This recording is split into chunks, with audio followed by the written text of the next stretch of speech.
Hey everyone, love and blessings to all of you. Welcome to Healers Land. Friends, आज का topic बहुत ही interesting है और divinely guided है और हर उस व्यक्ति के लिए है जिसकी अवेकनिंग हुई है। और ये ट्विन फ्लेम से कैसे जुड़ा है, उसके लिए आपको वीडियो को एंड तक देखना होगा। तो जैसा कि आपको तो पता ही है कि ट्विन फ्लेम जर्नी क्यों मिलती है, ताकि डीएम डीएफ दोनों बैलेंस हो। यानी हमारी जो डीएम अंदर की जो मैस्कुलिन एंड फेमिनिन एनर्जीज हैं वो दोनों बैलेंस हो सके और उन्हें मोक्ष प्राप्त हो। पर क्या आपको सच में मोक्ष मिल चुका है? बुद्ध जिस मुक्ति की बात कर रहे हैं, क्या आपको वो मुक्ति मिल चुकी है?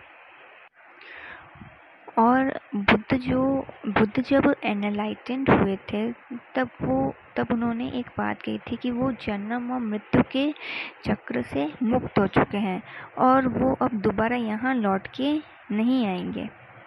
तो अब जो मैं लाइफ एंड डेथ के कंसेप्ट को समझाऊंगी, यानी बुद्ध लाइफ एंड डेथ के कंसेप्ट को बोल के कहते कि वो लाइफ एंड डेथ के जो साइकिल है उससे वो निकल चुके हैं। तो मैं उस कंसेप्ट को समझाऊंगी, तो उससे अच्छे से समझिएगा आप। तो बात आती है दोनों टर्म्स की कि लाइफ एंड डेथ साइकिल। तो आपके दिमाग में आएगा कि किसी आत्मा का बार बार इस अर्थ पे जन्म लेना और इसकी मृत्यु होना।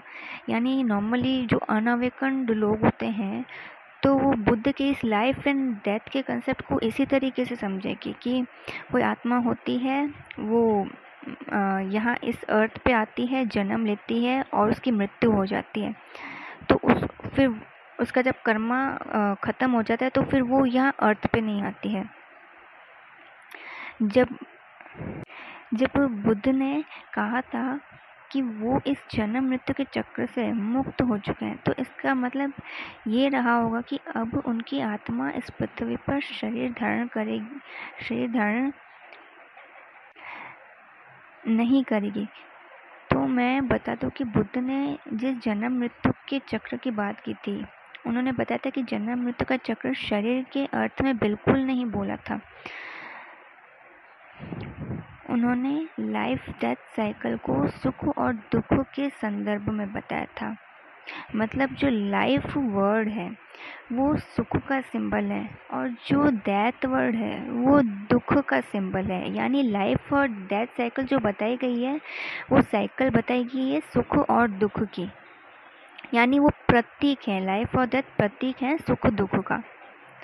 तो बुद्ध ने जब कहा कि वो लाइफ डेथ के साइकिल से मुक्त हो चुके हैं, तो उनका इस अर्थ में कहना था कि वो सुख और दुख के चक्र से मुक्त हो चुके हैं। और यह भी कहा जाता है जो जन्म मृत्यु के चक्र से निकल जाता है वो फिर पृथ्वी पर नहीं। तो यहाँ भी आप सोचेंगे कि जिसका कर्म पूरा हो जाता उसको फिर इस पृथ्वी पर देह धारण नहीं करनी पड़ती। यहाँ नहीं लौटने का अर्थ बताया गया है 3D डायमेंशन, जो 3D डायमेंशन एनर्जी में होते हैं।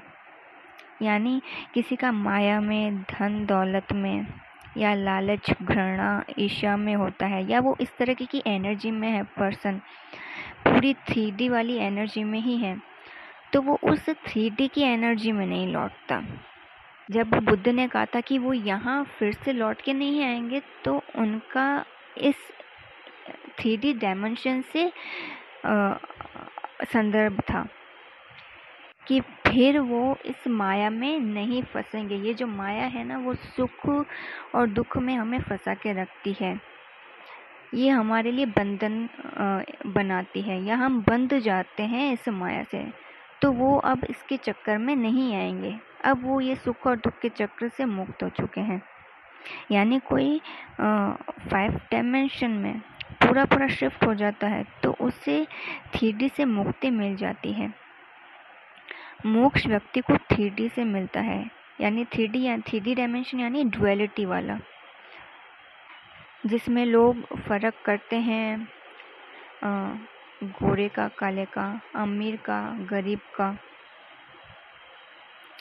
यानी कोई भी ऐसी स्थिति हमारी ज़िंदगी में बनती है जिससे कि अगर ऐसी स्थिति कोई बनती है जिससे कोई व्यक्ति बहुत ज़्यादा खुश हो रहा है तो वो उसे सुख मानेगा।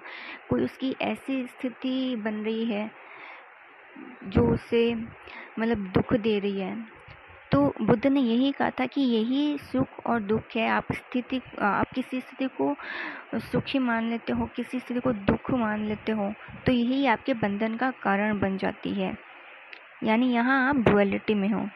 और जहाँ व्यक्ति नॉन डुअलिटी में आ जाता है, यानी अद्वैत में आ जाता है, वहाँ वो सुख और दुख के चक्र से मुक्त हो जाता है। व्यक्ति जब तक अमीर गरीब काला गोरा हर चित्त में स्थाई में अच्छे बुरे का फर्क करता रहता है, यानी वो डिफ्रेंशिएट करता है हर सिचुएशन को कि ये सिचुएशन अच्छी है, ये सिचुएशन बुरी है, तब तक वो सुख दुख यानी लाइफ डेथ के चक्र से मुक्त नहीं हो पाता है। तो यह कंसेप्ट तो था लाइफ और डेथ की साइकिल का। अब बात करती हूँ कि यह सुख और दुख का कंसेप्ट ट्विन फ्लेम जर्नी से कैसे जुड़ा हुआ है। अभी तक आप सबको पता चल गया होगा कि यूनियन के लिए हमें कंप्लीट कनेक्शन और कंप्लीट सरेंडर करना होता डिवाइन को। और बहुत से DMDF का यूनियन हुआ भी है। कैसे कि जिनका रीयूनियन होना होता है, यानी सिर्फ आपके DM या DF के केस में, जब आप पूरी तरह से 5D एनर्जी में होते हैं, यानी बिल्कुल चेजिंग की एनर्जी से बाहर आ चुके होते हैं। यानी आपको उस सिचुएशन में अब ना DM के प्रेजेंस से कुछ फ़र्क पड़ रहा है, ना उसकी एब्सेंस से कुछ फ़र्क पड़ रहा है। यानी ये अगर ऐसी स्थिति आपकी है तो ये साइन है कि आप कंप्लीट सरेंडर कर चुके हैं, आप बिल्कुल चेजिंग एनर्जी से बाहर आ चुके हैं, जिसमें DMDF के आने से ना आप ज़्यादा खुश होते हैं और ना आपको दुख महसूस होता है अगर सेपरेशन पीरियड चलता है। यहाँ आप सिर्फ अपने DM के केस में सुख दुख वाले सिचुएशन से बाहर आ जाते हैं। कोई मोह DM का आपको नहीं होता है। जब आप रिलेशन वाली सिचुएशन में, यानी सिर्फ एक सिचुएशन होती है हमारी लाइफ में रिलेशनशिप की, जहाँ पे व्यक्ति क्रेव कर रहा होता है किसी और व्यक्ति के लिए, यानी सिर्फ इसी सिचुएशन में जब आप सुख दुख से मुक्त हो जाते हैं, तब समझना आपको मोक्ष मिल चुका है। यानी अब आपको DM की कोई क्रेविंग नहीं हो रही है, कोई मोह नहीं है उनके आने का, तो आप बंधन से मुक्त हो चुके हो। और जैसे ही मतलब कोई ट्विन सोल इस स्टेट तक आ जाती है, जैसे ही इसके पार चली जाती है, यानी एकदम सरेंडर पे, तब डिवाइन आपके टेस्ट लेता है बहुत बार, और यहीं से आपको रियूनियन के साइन कॉन्स्टेंटली दिखने शुरू हो जाते हैं। आपको रियूनियन के साइन हो सकता है कि जब आप इनर वर्क कर रहे होते हो तब भी आपको दिखते हैं, और आप कंप्लीट सरेंडर में आ जाते हो तब आपको कॉन्स्टेंटली यूनिवर्स साइन दिखाता है रियूनियन के। तो वो क्यों दिखाता है? सिर्फ चेक करने के लिए। डिवाइन चेक करते हैं कि देखो ये साइन देखकर फिर से ये DF या DM चेजिंग की एनर्जी में आते हैं कि नहीं आते हैं, इनको फिर से मोह हो रहा है कि नहीं हो रहा है अपने DM के लिए, तो बार बार आपको साइन दिखाएंगे। या मिनी यूनियन करवा देते हैं, किसी कहीं केस में हो रहा है मिनी यूनियन भी होता है, तो वहाँ पे भी जो डिवाइन होते हैं आपको चेक करते हैं कि ये मतलब बैलेंस रहती है या फिर से चेजिंग की एनर्जी में आती है। और इसी तरीके से जब डिवाइन बार बार यूनियन के साइन दिखाते हैं ना, तो हम वो साइन देख के हम थक जाते हैं। फिर साइन दिखते रहते हैं, हमें कोई फ़र्क नहीं पड़ता। ये भी स्टेट आती है सरेंडर में कि आपको साइन दिख रहे हैं, बड़ा बैलेंस्ड है, फिर आपको साइन देखकर कोई खुशी नहीं होती है। जैसा कि मैंने कहा कि जब हम इनर वर्क करते हैं ना, मेडिटेशन में चल रहा होता है, जो स्टार्टिंग की होती है स्टेज हमारी, तब भी हमें साइन दिखते तो हम बहुत खुश हो जाते हैं कि हमें ये साइन दिख रहा है, हमें DM के नाम दिख रहे हैं, ये वो। पर सरेंडर के बाद, पूरी बैलेंस होने के बाद, जब आपकी एनर्जी दोनों मैस्कुलिन एंड फेमिनिन मर्ज हो जाते हैं, तब आपको अगर साइन दिखेंगे ना, आपको कोई खुशी नहीं होगी वो साइन देखे, ना आपको दुख होगा कोई साइन देखे, तो एकदम न्यूट्रल वाली स्टेट में आ जाते हैं आप। तब जाके डीएम डीएफ का रियूनियन होता है, यानी फिजिकल प्लेन पे आप अपने डीएम और डीएफ से रीयूनाइट हो पाते हैं। और मैं यहाँ क्लियर कर दूँ, कंप्लीट सरेंडर का मतलब क्या होता है। मतलब जिसमें कुछ ट्विन सोल्स को लगेगा कि वो एकदम पीस में आ चुके हैं, उनको बैलेंस फील होगा। हाँ, चेजिंग वाली एनर्जी ज़्यादा नहीं होगी, बट अब जैसे कि वो यूट्यूब देख रहे हैं, वो वीडियोस देख रहे हैं, वो उनको दिख रहा है कि नहीं बहुत जगह रीयूनियन हो रहे हैं बाकी डीएफ्स के उनके डीएम के साथ। फिर वो सोचते रहते हैं कि मेरा कब होगा रीयूनियन। तो यानी कि जो दिमाग में उनकी थॉट्स आ रहे हैं वो साइन है उनकी वेटिंग के, यानी वो उन्होंने अब मतलब एक तरीके से पूरा एक कंप्लीट सरेंडर कर लेते ना,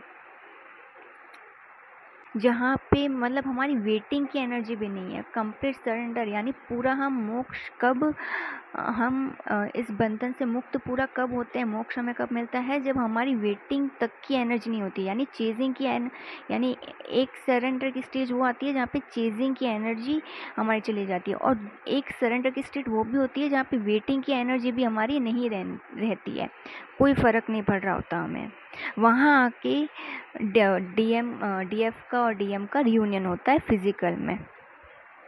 पर यहाँ ट्विन सोल्स पूरा मोक्ष में नहीं आते, यहाँ मोक्ष सिर्फ आप अपने डीएम डीएफ के कनेक्शन में होते हैं, यानी आप सिर्फ उसी स्थिति में मोक्ष को प्राप्त हुए हैं। बट स्टिल लाइफ की जो दूसरी सिचुएशंस होती हैं उसमें आप 3D एनर्जी में ही होते हैं। जैसे सबको मनी की प्रॉब्लम होती है आजकल, मनी ब्लॉकेजेस सबकी लाइफ में हैं। यहाँ आप फिर सुख दुख वाले चक्र में आ जाते हैं, आपको फ़र्क पड़ने लग जाता है इस सिचुएशन में। तो जो ये फाइनेंशियल क्राइसिस की जो प्रॉब्लम होती है, यहाँ आपको मोक्ष नहीं मिलता है, क्योंकि यहाँ फिर आप डुअलिटी वाली मेंटलिटी से ऑपरेट करने लग जाते हैं, वहीं फंस जाते हैं। फिर बहुत से लोग होते हैं जो इस वाले सिचुएशन में 3D एनर्जी में ही फंस जाते हैं, फिर 3D से ऑपरेट करने लग जाते हैं, क्योंकि अवेयरनेस नहीं होती।